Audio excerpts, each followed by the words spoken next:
Feliz Natal, pessoal.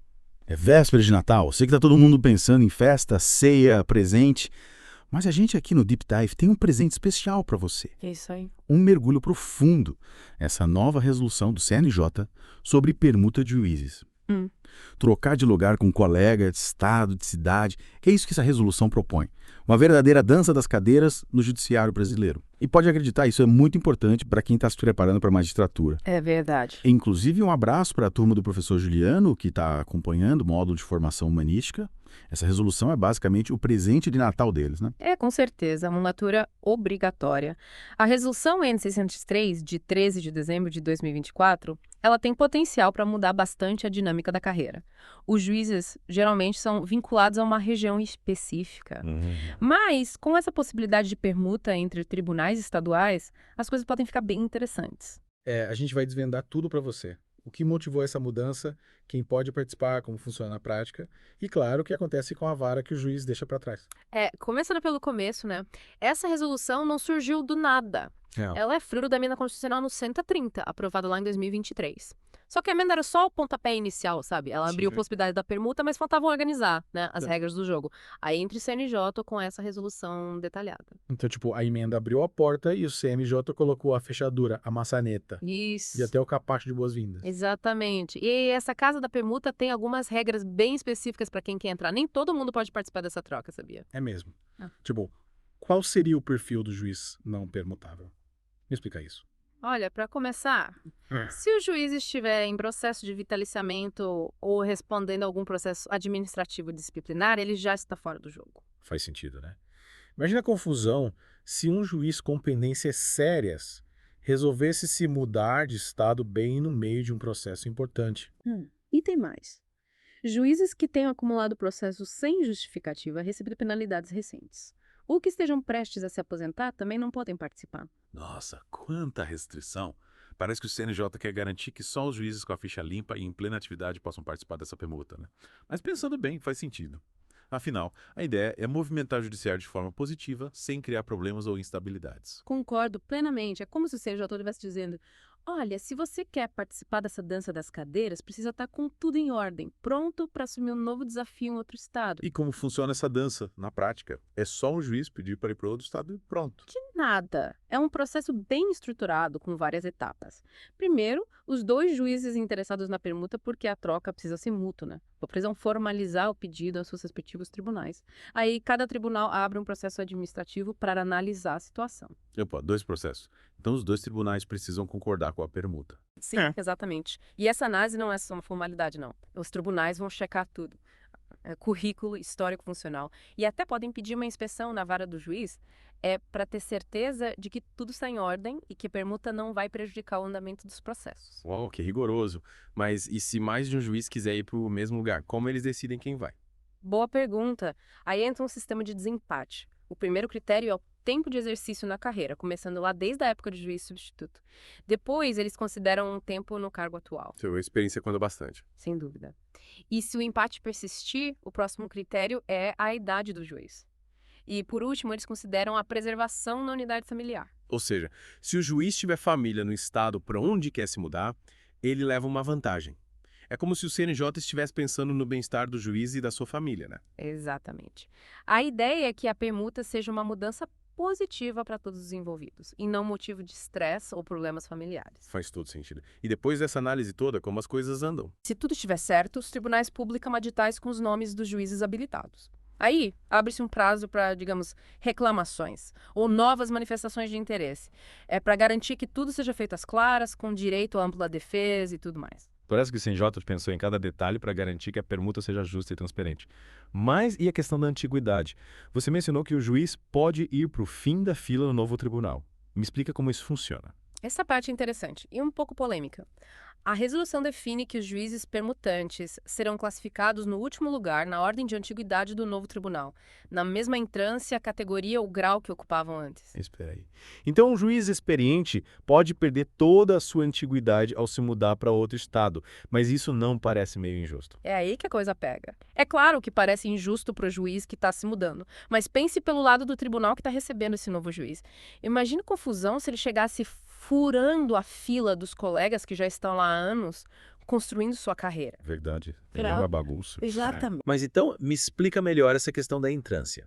Para quem não é da área do direito, pode parecer um bicho de 7 cabeças. É verdade, a gente precisa explicar melhor esse conceito. A entrância é basicamente um sistema de hierarquia dentro da justiça estadual. Simplificando, existem 3 níveis: inicial, intermediário e final. Os juízes vão progredindo na carreira, passando de uma entrância para outra, e essa progressão está ligada à antiguidade. Então, quando um juiz muda de estado, ele entra na mesma entrância que ele ocupava no tribunal de origem, mas no final da fila da antiguidade. Exatamente. É como se ele estivesse zerando o contador da antiguidade, mas mantendo o nível de experiência e responsabilidade que ele já tinha. Interessante. É uma forma de equilibrar as coisas, né? Mas e se os tribunais tiverem entrâncias diferentes? Como eles definem a posição do juiz? Se as entrâncias forem equivalentes, cada juiz vai para o final da fila da entrância correspondente. Mas, se não houver essa simetria, aí o juiz vai para o fim da fila geral de antiguidade do novo tribunal. Caramba, é um sistema bem complexo. Não é tão simples quanto parece. E ainda tem a questão da vara que o juiz deixa para trás quando faz a permuta. Verdade. O que acontece com essa vaga? Ela fica aberta esperando ele voltar. Não é bem assim. A resolução determina que a vara original fica disponível para movimentação interna do tribunal, ou seja, outros juízes do mesmo estado podem se candidatar à vaga. E só se ninguém quiser, é que ela será oferecida de volta ao juiz que fez a permuta. Interessante. Então a permuta pode acabar gerando um efeito cascata dentro dos tribunais, né? Exato. Uma mudança que pode movimentar a carreira de vários juízes, abrindo novas oportunidades e desafios. Eita. Já deu para perceber que essa resolução tem muito pano para manga, mas acho que já temos uma boa base sobre como ela funciona, né? Com certeza. Já cobrimos os principais pontos. Mas ainda tem bastante coisa para a gente analisar, como a questão da ajuda de custo, o regime jurídico do juiz permutante e a contagem do tempo de contribuição. E é isso que vamos fazer na segunda parte do nosso mergulho profundo. Não saiam daí. Estamos de volta com a segunda parte do nosso Deep Dive especial de Natal. Na primeira parte, a gente desvendou os mistérios da resolução no 603 do CNJ, que permite a permuta de juízes entre os tribunais estaduais. A gente viu quem pode participar, como funciona o processo, e até a questão da antiguidade, que pode dar uma reviravolta na carreira de um juiz. A gente destrincha a resolução, mas confesso que ainda tem algumas dúvidas. Por exemplo, o que acontece com o juiz depois que a permuta é aprovada? Tipo, ele tem algum apoio para se mudar, um prazo para se organizar. Ótima pergunta. E a resposta é sim. A resolução pensou em tudo. Ela garante que o juiz que vai se mudar tem direito à ajuda de custo para cobrir os gastos com a mudança. E quem paga essa ajuda é o Tribunal de Destino. Ajuda de custo parece justo. Afinal, mudar de estado não é moleza, né? Mas e o prazo para mudança? O juiz tem quanto tempo para arrumar as malas e se despedir dos amigos? Ele tem de 10 a 30 dias de trânsito, contados a partir da publicação do ato de permuta. Esse prazo é concedido pelo Tribunal de Origem para que o juiz possa organizar a mudança, dar baixo nos processos e se despedir dos colegas. 30 dias para empacotar uma vida inteira e começar de novo em outro lugar. É um desafio, né? Com certeza. Mas a resolução garante esse tempo para que a transição seja o mais suave possível. E uma vez que a mudança está feita, o juiz passa a ser oficialmente um membro do Tribunal de Destino. Para todos os efeitos, ele agora faz parte daquela equipe. Então quer dizer que ele precisa se adaptar às leis do novo estado, às regras administrativas do novo tribunal. É como se ele tivesse que aprender um novo idioma jurídico. Em certos casos, pode ser bem parecido com isso. Ele precisa se familiarizar com os procedimentos, as normas internas, até o jeito de trabalhar pode ser diferente. E, claro, o regime jurídico do juiz também muda. Ele passa a ter os direitos, vantagens, salários e indenizações de acordo com as regras do Tribunal de Destino na entrância em que ele for classificado. Então, se o juiz vier de um estado com salários mais altos, ele pode acabar ganhando menos no novo estado. E vice-versa, claro. Exatamente. É uma variável que o juiz precisa considerar antes de fazer a permuta. Afinal, a mudança não pode impactar negativamente a sua vida financeira. Mas é importante destacar que cada tribunal é responsável pelos seus, digamos, compromissos. O Tribunal de Destino não assume dívidas ou pendências financeiras que o juiz tenha com o Tribunal de Origem. Entendi, cada um cuida do seu quintal. E o tempo de contribuição previdenciária do juiz? Como fica essa parte? A resolução é bem clara nesse ponto. O juiz permutante tem que averbar o tempo de contribuição anterior no novo tribunal. Ou seja, o tempo que ele contribuiu no estado de origem continua valendo para sua aposentadoria. Então ele não perde esse tempo de contribuição. Ufa, que alívio! Mas e para fins de antiguidade? Esse tempo conta na nova casa. Essa é a parte que pode gerar um pouco de frustração. O tempo de contribuição anterior é averbado, mas não conta para fins de antiguidade na carreira dentro do novo tribunal. Então, mesmo que o juiz tenha anos de contribuição, Ele entra de novo no tribunal como se estivesse começando do zero em termos de antiguidade. Mas isso não parece um pouco contraditório? Pode parecer, mas faz sentido quando você pensa na organização do tribunal e na justiça para os juízes que já estão lá. Imagina a situação. Um juiz chega de outro estado com 20 anos de experiência e já assume um cargo de destaque, passando à frente de colegas que estão há anos esperando por uma promoção. Isso poderia gerar um grande descontentamento, né? Verdade. É como se ele pulasse várias casas no tabuleiro do jogo sem ter passado pelas etapas anteriores. Exatamente. A resolução busca um equilíbrio entre a experiência do juiz que está chegando e o tempo de serviço dos juízes que já fazem parte do tribunal.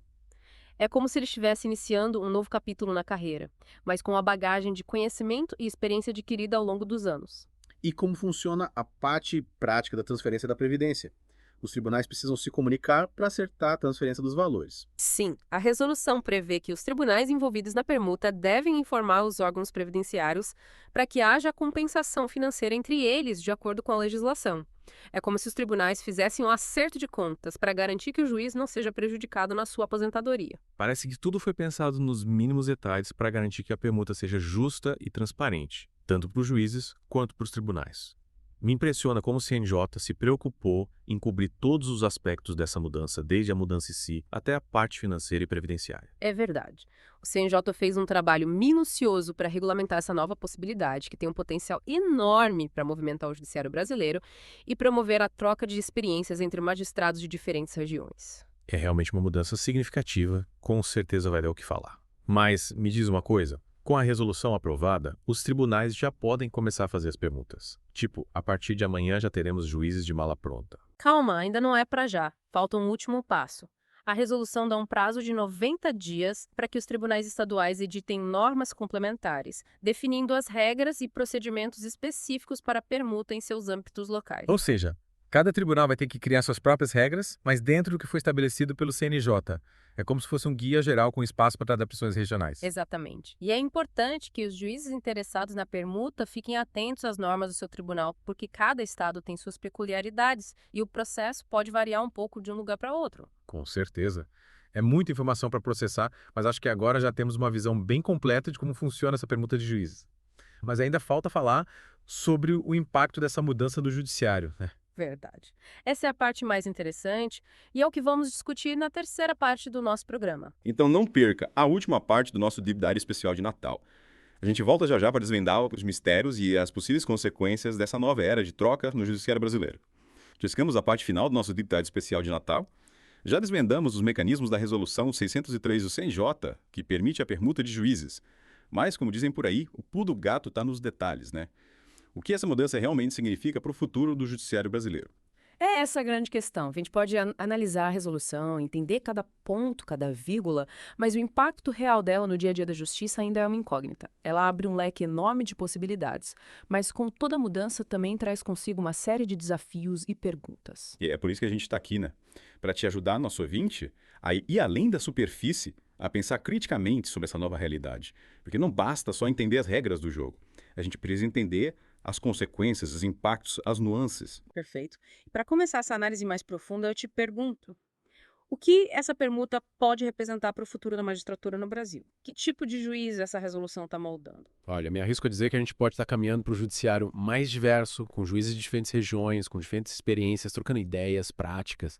É como se a gente estivesse criando um intercâmbio de magistrados, sabe? Exatamente. Imagine só o potencial disso. Juiz do Sul indo para o Norte, do Nordeste para o Sudeste, levando consigo suas bagagens culturais, jurídicas. Essa troca pode ser muito enriquecedora para o sistema como um todo, trazendo novas perspectivas, novas soluções, novos olhares para os desafios do país. Sem dúvida. E essa resolução pode servir como um incentivo para que os juízes busquem novos desafios, novas experiências. É como se ela dissesse, olha, o Brasil é grande, o judiciário é amplo, vai explorar, vai conhecer outras realidades, vai se desafiar. É um convite à oxigenação do judiciário, com juízes mais motivados, mais engajados, dispostos a sair da zona de conforto e a contribuir para a construção de um sistema mais justo, eficiente. Mas é claro, a gente precisa ser realista. Nem tudo são flores, né? Essa permuta também pode trazer alguns desafios, algumas dificuldades. E aí te pergunto, quais são os principais riscos? Um dos riscos é a dificuldade de adaptação. Afinal, Cada estado tem sua cultura jurídica, suas peculiaridades, seus costumes. Mudar de um estado para outro pode ser um choque cultural para o juiz e sua família. E essa adaptação pode levar tempo, pode gerar frustrações e até impactar o desempenho do juiz. E a questão da antiguidade, que a gente já discutiu, também pode ser um fator de desestímulo para alguns juízes, né? Imagina, você dedicar anos da sua vida a um tribunal, construir uma carreira sólida e de repente ter que recomeçar do zero em outro estado. Com certeza. A antiguidade é um fator importante na carreira da magistratura e perder essa posição pode ser um obstáculo para alguns. Mas, por outro lado, essa resolução também pode ser vista como uma oportunidade para os juízes mais jovens, que ainda estão no início da carreira, buscarem novas experiências, novos desafios. Verdade. Para quem está começando, a permuta pode ser uma chance de acelerar a carreira, de conhecer diferentes realidades, de construir uma trajetória profissional mais dinâmica, diversificada. E não podemos esquecer o impacto dessa resolução para os tribunais, né? Afinal, a permuta exige uma reorganização interna, com a movimentação de juízes, a adaptação das varas, a gestão das vagas. Com certeza. Essa reorganização pode ser desafiadora, especialmente para os tribunais menores, com menos juízes. Mas, por outro lado, também pode ser uma oportunidade para otimizar a distribuição de trabalho, para promover uma gestão mais eficiente, para repensar a estrutura do tribunal. Exato. A permuta pode ser um catalisador de mudanças positivas na estrutura e na gestão dos tribunais, levando a um sistema mais moderno, mais dinâmico, mais adaptado às necessidades do século XXI. Olha só, quanta coisa a gente já desvendou sobre essa nova resolução. E, como você bem disse, ainda é cedo para prever todos os impactos, todas as consequências que ela terá no judiciário brasileiro. É um novo capítulo que se abre, com desafios e oportunidades para juízes, tribunais e para a sociedade como um todo. E nós, como sempre, vamos continuar acompanhando de perto essa nova fase, trazendo para você, nosso ouvinte, as análises mais completas e as reflexões mais instigantes sobre o tema. E para a turma do professor Juliano, que está se preparando para a magistratura, essa resolução é um prato cheio para reflexões. A permuta de juízes é um assunto que certamente vai estar presente nas provas e concursos. E entender as nuances, os desafios e as oportunidades que ela oferece é fundamental para quem almeja uma carreira de sucesso na magistratura. Exatamente. A carreira da magistratura é desafiadora, exige muita dedicação, estudo, ética, mas também oferece muitas recompensas, a chance de fazer a diferença na vida das pessoas, de construir um país mais justo, igualitário. E a permuta de juízes, com todas as suas complexidades, com todos os seus desafios e oportunidades, é mais um elemento que entra nesse cenário enriquecendo a discussão sobre o futuro da justiça no Brasil. Então, fica o convite para que você, nosso ouvinte, continue se aprofundando no tema, buscando informações, formando sua própria opinião. Afinal, o debate está só começando e a sua participação é fundamental para construirmos um judiciário mais forte, mais justo e mais próximo da sociedade. E a gente se despede por aqui, desejando um Feliz Natal a todos os ouvintes. Que o espírito natalino inspire a justiça, a paz e a fraternidade em nossos corações. E que o novo ano traga ainda mais conhecimento, mais reflexões profundas sobre os temas que realmente importam. Até a próxima, pessoal!